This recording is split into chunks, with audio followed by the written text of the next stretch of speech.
So we had a fair amount of discussion about Africa, and now our attention is going to turn to India, and we're delighted to have a whole range of scholars and experts from India, including our own Dr.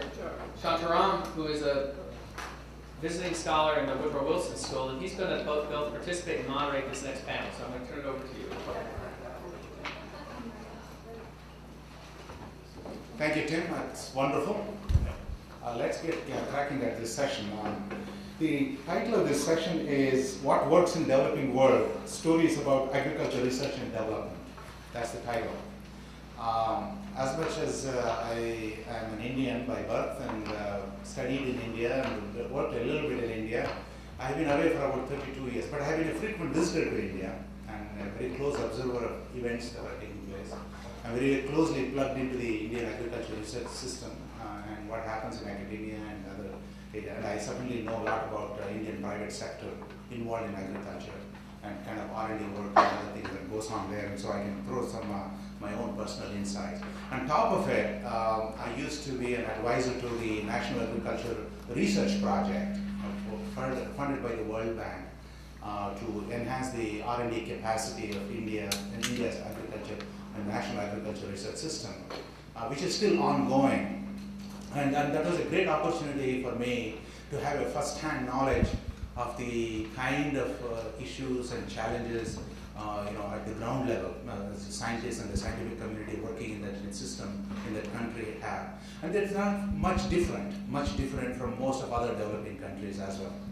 Very recently, I was leading a project of the Asian Development Bank in Southeast Asia for capacity building in advanced agricultural science and technology, and worked in Cambodia, Laos, Vietnam, Myanmar, Thailand, southern China.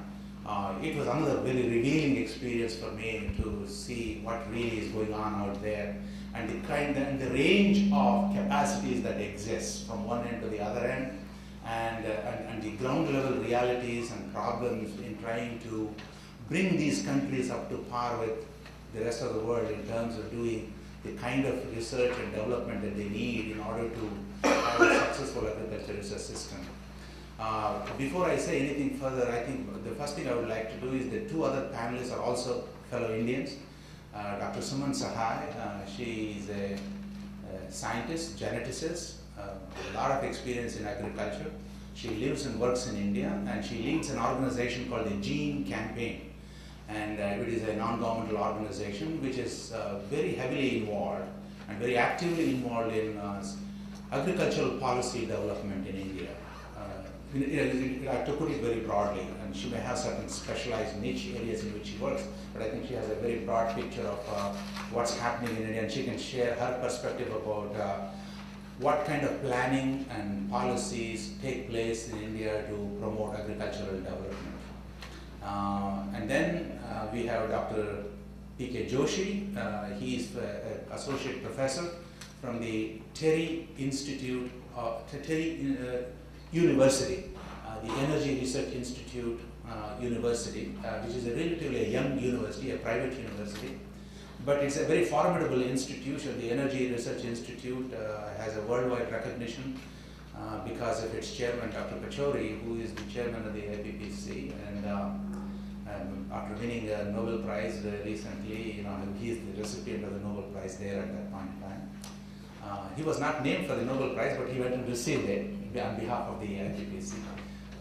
But certainly, he's a very prominent figure, and recently he has been appointed as a full-time director of Yale School of Environment? Okay. Okay. And so he will be spending a lot of time in the US, going back and forth, running those kind of big programs. So Dr. Joshi has a PowerPoint presentation to make. We only have about an hour's time. It's about 1:20. So Joshi, if you can quickly go through your slides and present your perspective of the challenges and issues in about 10 minutes. And then I'll call upon Dr. Suman Sahai to reflect on her experiences and her perspective on the issue. Okay? Thank you. Come on out.